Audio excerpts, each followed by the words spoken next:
March 4, 1944, 11:47 a.m. The skies over Berlin.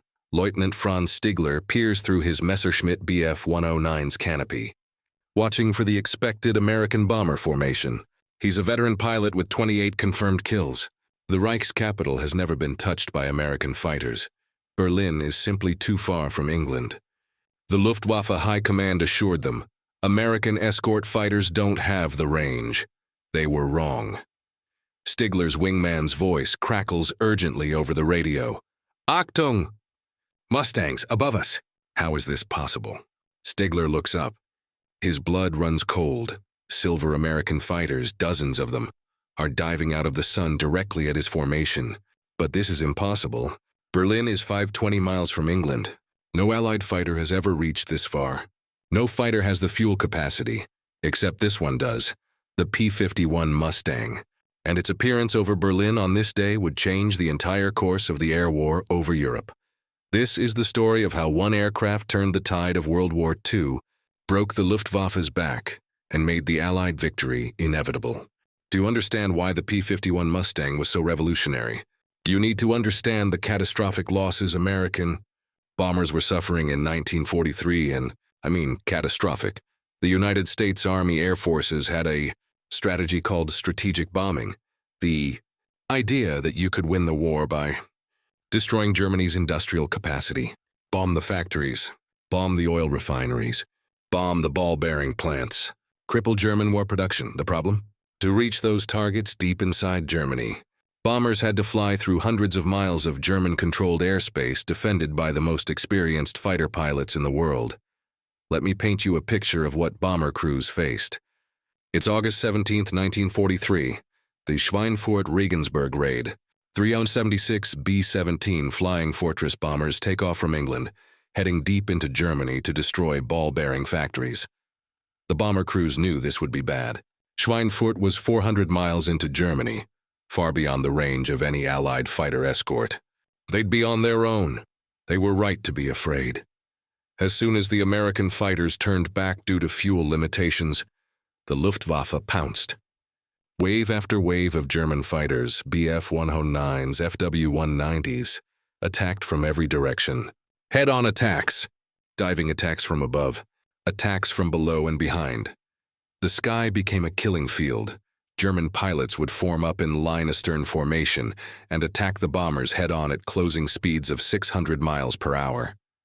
They'd fire their 20mm and 30mm cannons, then peel away, reform, and attack again. B-17s exploded in mid-air. Wings were torn off. Bombers spiraled down trailing smoke and flame. Parachutes dotted the sky like dandelion seeds as crews bailed out. Of the 376 bombers that took off that morning, 60 were shot down. 60. That's 16% losses in a single mission. Another 168 bombers returned damaged, many with dead or wounded crew members. American airmen were killed or captured in one day. The USAAF had a grim statistic. A bomber crew had to complete 25 missions to finish their tour. But at this loss rate, the mathematical probability of surviving 25 missions was essentially zero. Bomber crews weren't fighting for victory. They were fighting to stay alive long enough to go home. And this wasn't an isolated incident. This happened over and over. October 14, 1943, Second Schweinfurt raid. 77 bombers lost out of 291. That's 26% losses. More than 1 in 4 bombers destroyed. The situation was unsustainable. General Henry Hap Arnold, commander of the USAAF, was told bluntly by his staff, at current loss rates, the entire bomber offensive would have to be suspended within 3 months. There simply wouldn't be enough crews or aircraft to continue. The problem was straightforward. Bombers needed fighter escorts to survive, but no Allied fighter had the range to escort bombers deep into Germany. The P-47 Thunderbolt, America's primary escort fighter, had a combat radius of about 230 miles with drop tanks. That could get you to the German border. Maybe. The British Spitfire, excellent in a dogfight, had even shorter range, about 150 miles combat radius. German industrial targets, the oil refineries, the synthetic fuel plants, the aircraft factories, were 400, 500, 600 miles inside Germany. The math was simple and brutal. American bombers were dying because they had no protection where they needed it most. The USAAF needed a miracle. They needed a fighter that could fly 1,000+ miles into Germany and back carry enough ammunition for sustained combat, outperform German fighters, survive combat damage, be produced in large numbers. Such an aircraft didn't exist. Every aviation expert said it was impossible. Fighter aircraft were small and light. They couldn't carry enough fuel for such distances. But then, almost by accident, someone discovered that one aircraft could do all of this: the North American P-51 Mustang. The P-51 Mustang story is one of the strangest twists of fate in World War II. In April 1940, Britain desperately needed fighter aircraft. The Battle of Britain was approaching, and they needed every plane they could get. The British Purchasing Commission approached North American Aviation with a request: build us P-40 fighters under license. North American's Vice President, Lee Atwood, made a bold counter-proposal. Give us 120 days, and we'll design you a better fighter from scratch. The British, desperate, agreed. It was an insane timeline. Most aircraft took years to develop. North American did it in 117 days. The first prototype flew on October 26, 1940. It was sleek, fast, and beautiful. The British named it the Mustang, but there was a problem. It had the wrong engine. The early Mustangs used the Allison V1710 engine, adequate at low altitude but underpowered at high altitude where bomber escort and dogfighting happened. The early Mustangs were fast at low level, making them excellent for ground attack and reconnaissance. But as high-altitude fighters, mediocre at best. The Mustang might have remained a footnote in aviation history, a decent low-altitude fighter used for minor roles. Then someone had a brilliant idea. Ronald Harker, a test pilot for Rolls-Royce, flew a Mustang and immediately recognized its potential.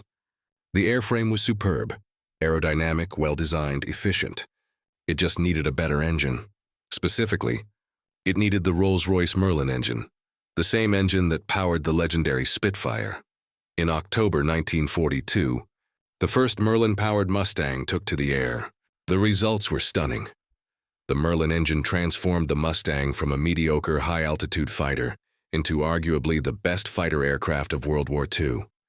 Let me give you the specifications, because they're remarkable. Maximum speed 437 mph at 25,000 feet, faster than the Bf-109G, faster than the FW-190A service ceiling, 41,900 feet. It could outclimb almost any German fighter. Armament: 650 caliber machine guns with 1,880 rounds total. Devastating firepower, maneuverability, excellent roll rate, good turning ability, particularly at high speeds. But here's what made it revolutionary: range. With external drop tanks, the P-51 had a combat radius of 750 miles. With larger tanks, over 1,000 miles. Read that again. 1,000 miles. It could fly from England to Berlin and back with fuel to spare for combat. No other fighter in the world had this combination of range and performance.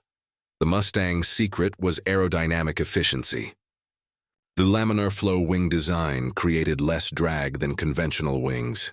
The radiator intake was positioned to actually create slight forward thrust. Every detail was optimized for efficiency. It could carry 489 gallons of fuel, 269 in internal tanks, 220 in drop tanks. For comparison, a Bf-109 carried just 88 gallons internally. In early 1944, P-51 Mustangs began arriving in England in large numbers. The 8th Air Force started replacing P-47 Thunderbolts with Mustangs in long-range escort groups, and then someone proposed something audacious: send the Mustangs all the way to Berlin. General Jimmy Doolittle, commander of the 8th Air Force, approved the mission. March 4, 1944 would be the day. The mission planners knew this would be a shock to the Germans. Berlin had been bombed by the British at night, but never by American bombers in daylight, and never ever with American fighter escort. The Luftwaffe had grown complacent defending Berlin. They assumed, correctly until now, that American fighters couldn't reach the capital. Berlin was safe, untouchable. That assumption was about to be shattered. March 4, 1944. dawn at multiple airfields across southern England. B-17 and B-24 bombers prepared for takeoff. Their target, Berlin, the heart of the Nazi Reich, the city Hitler swore would never be touched by American bombs. More importantly, 801 fighters would escort them. Most were P-51 Mustangs, and unlike every previous mission, these fighters would stay with the bombers all the way to the target and back. Among the Mustang pilots was Captain Don Gentile of the 4th Fighter Group. He'd later recall, "We knew this was historic. Nobody thought we'd ever reach Berlin. Hell, most people thought it was impossible." The bombers took off first, forming up into their combat boxes, defensive formations designed to maximize overlapping gun coverage. Then the fighters joined them, weaving above and alongside. The massive formation headed east across the English Channel, then across occupied Europe toward Germany. German radar stations detected them immediately. The plots were relayed to Luftwaffe headquarters. This appeared to be another deep penetration raid, probably targeting Western Germany, but the formation kept flying east, past the Ruhr Valley, past Hanover, still flying east. At Luftwaffe Fighter Command, confusion reigned. Where were they going? Then someone realized Berlin. They're going to Berlin. Impossible. American fighters don't have the range. The radar plots didn't lie. The Americans were coming. Oberst Johannes Steinhoff, a Luftwaffe ace with over 150 victories, scrambled with his fighter group from an airfield outside Berlin. As he climbed to altitude, he fully expected the American escort fighters to turn back any moment. They always did. They didn't. At 12 p.m., the American formation crossed into the Berlin defense zone. The bombers were at 22,000 feet. Above them, weaving in protective patterns, silver P-51 Mustangs glinted in the sunlight. Steinhoff's voice came over the radio. "Achtung! Enemy fighters!" Above the bombers. "What type?" His wingman replied, confusion evident. "They appear to be Mustangs, but that's impossible. We're over Berlin." The Luftwaffe pilots were psychologically unprepared for this moment. Berlin was supposed to be safe. The Reich's capital was beyond American fighter range. That's what they'd been told. That's what they believed. Now they looked up and saw the impossible. American fighters over Berlin. The psychological impact was devastating. If American fighters could reach Berlin, nowhere in Germany was safe. Every German city, every factory, every airfield could now be attacked with impunity. But the Luftwaffe pilots were professionals. Shocked or not, they had a job to do. The battle began. German fighters dove from above, trying to break up the bomber formation. But before they could reach the bombers, they had to get through the P-51s. And that's where the Mustang proved its superiority. Lieutenant Robert Goebel of the 31st Fighter Group spotted a Bf-109, positioning for an attack on a straggling bomber. He dove after it, quickly closing the distance. The Mustang's superior speed gave him the advantage. At 400 yards, he opened fire. 650 caliber machine guns sent a stream of tracers into the German fighter. Pieces flew off the Bf-109's tail. The German pilot rolled and tried to dive away, but Goebel stayed on him, firing again. The Bf-109 suddenly snap-rolled and fell away, trailing smoke. Goebel didn't follow. He was already scanning for new threats. All across the sky, similar dogfights erupted, but the numerical advantage had shifted. For the first time in the air war over Germany, the Americans had more fighters than the Germans. And those American fighters were as good as or better than the German ones. The Luftwaffe's tactics, developed when they held the advantage, suddenly didn't work. German pilots would line up for a head-on pass at the bombers and get bounced by Mustangs from above. They'd try to form up for coordinated attacks and get scattered by aggressive American fighters. The bombers reached Berlin and dropped their loads through heavy flak. The explosions below marked hits on industrial targets. But more importantly, the psychological damage was done. American bombers, escorted by American fighters, had struck the heart of Nazi Germany. The return flight was just as contested. Luftwaffe fighters continued attacking, trying to inflict damage on the withdrawing bombers. But the P-51 stayed with them, fighting off attack after attack. By the time the formations crossed back over the English Channel, the results were clear. The Americans lost 11 bombers, tragic. but dramatically fewer than the 60-80 losses from previous unescorted deep raids. The Mustang pilots claimed 82 German fighters destroyed. More importantly, the mission proved that American fighters could now escort bombers anywhere in Germany. The Luftwaffe had lost air superiority over its own capital. The March 4th mission to Berlin was just the beginning. Now that the Americans knew their fighters could reach any target in Germany, they came back. Again and again and again. March 6th, Berlin again. 730 bombers, 800 plus fighters. March 8th, Berlin. 600 bombers, 890 fighters. March 9th, Berlin and other targets. The raids continued relentlessly, but General Doolittle made a decision that would fundamentally change the air war. He changed the mission of the escort fighters. Previously, escort fighters were told to stay close to the bombers. Never leave them. Never chase German fighters unless they directly threatened the bombers. Doolittle threw out that playbook. His new orders were simple and devastating. Pursue and destroy the Luftwaffe wherever you find it. In the air, on the ground, at their airfields. Destroy them. The P-51s were unleashed. Mustang pilots began freelancing, actively hunting German fighters rather than waiting to be attacked. They'd spot German formations assembling for attacks and bounce them before they could threaten the bombers. They'd chase fleeing German fighters all the way back to their airfields, and then they started something even more devastating. Strafing attacks on Luftwaffe airfields. When German fighters landed to refuel and rearm, P-51s would follow them down and strafe the airfield. Parked aircraft exploded. Fuel trucks erupted in flames. Pilots scrambling to take off were cut down on the runway. The Luftwaffe had nowhere to hide. One of the most successful Mustang aces, Captain Don Gentile, described the new tactics. We'd escort the bombers to the target, fight off any German fighters. Then on the way home, we'd drop down and shoot up anything we found. Trains, trucks, aircraft on the ground. The Germans couldn't escape us. The statistics tell a brutal story. January 1944, before P-51 widespread deployment. USAF lost 285 heavy bombers. Luftwaffe lost approximately 350 aircraft, April 1944, after P-51 dominance. USAF lost 409 bombers, but the Luftwaffe lost over 1,000 aircraft. The kill ratio had reversed. The Americans were now inflicting far more damage than they received, but the losses weren't just numerical. The Luftwaffe was losing something irreplaceable: experienced pilots. German pilot training had been drastically reduced due to fuel shortages. New pilots arrived at frontline units with as little as 50 hours of flight time. Barely enough to land safely, let alone engage in combat.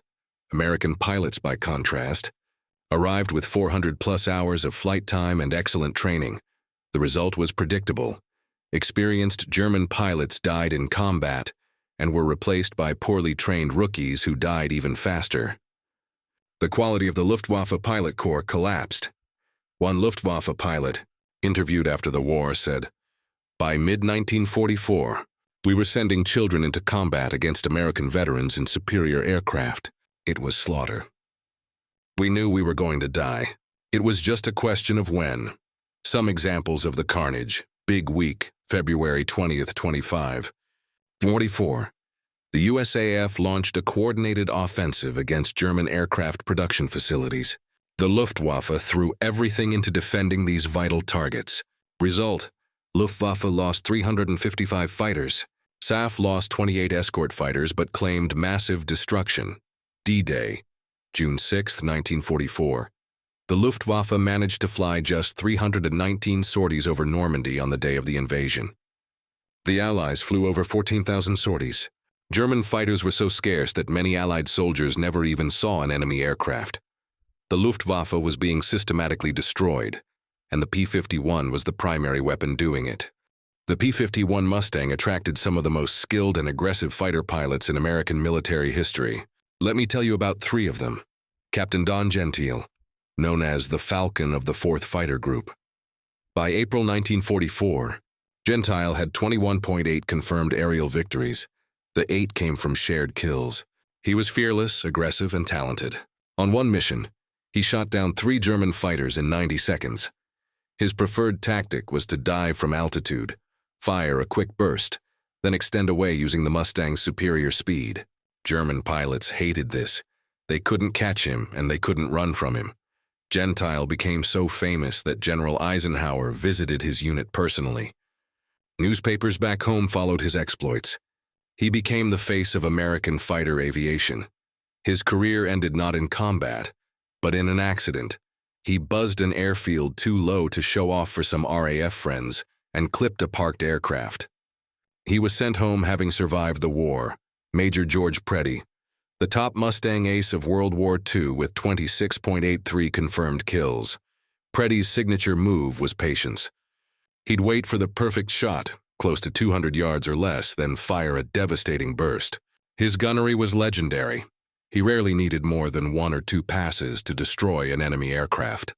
On August 6, 1944, Preddy had his greatest day. 6 German Bf-109s shot down in a single mission. 6. His wingman watched in awe as Preddy systematically destroyed one German fighter after another. Tragically, Preddy was killed on December 25, 1944, Christmas Day.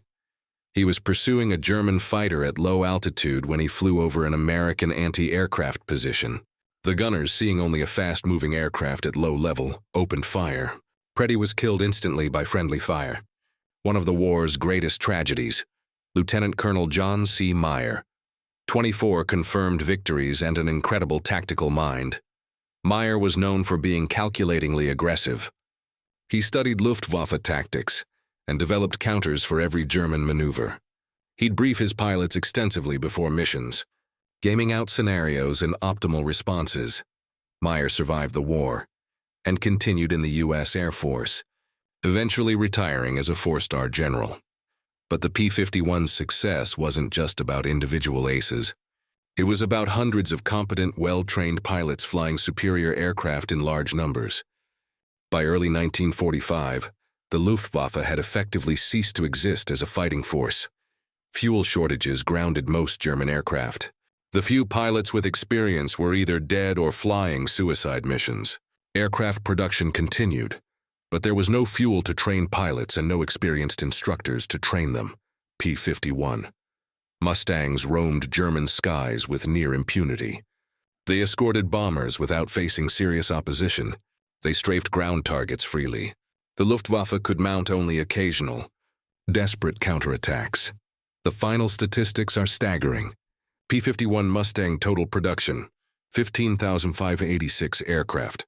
Confirmed aerial victories, 4,950 enemy aircraft destroyed on the ground.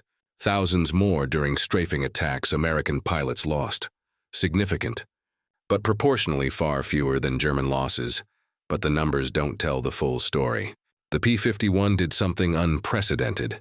It allowed the United States to conduct strategic bombing deep into Germany with acceptable losses. This destroyed German industrial capacity and crippled their war machine. Every synthetic oil plant bombed, every aircraft factory destroyed, every ball-bearing facility damaged. These bombing raids were only possible because P-51 Mustangs protected the bombers. Without the P-51, the bombing campaign might have failed. Without the bombing campaign, Germany might have prolonged the war. The P-51 Mustang genuinely shortened World War II. The P-51 Mustang was more than just a fighter aircraft. It was the right machine at the right time, flown by brave pilots who took the fight to the enemy and won decisively. German pilots who faced the Mustang respected it deeply. One Luftwaffe ace said after the war, "When we saw the Mustangs, we knew the war was lost. They were superior in range, speed, numbers, and pilot quality. We couldn't win. We could only die bravely." That silver fighter that appeared over Berlin on March 4, 1944, changed everything.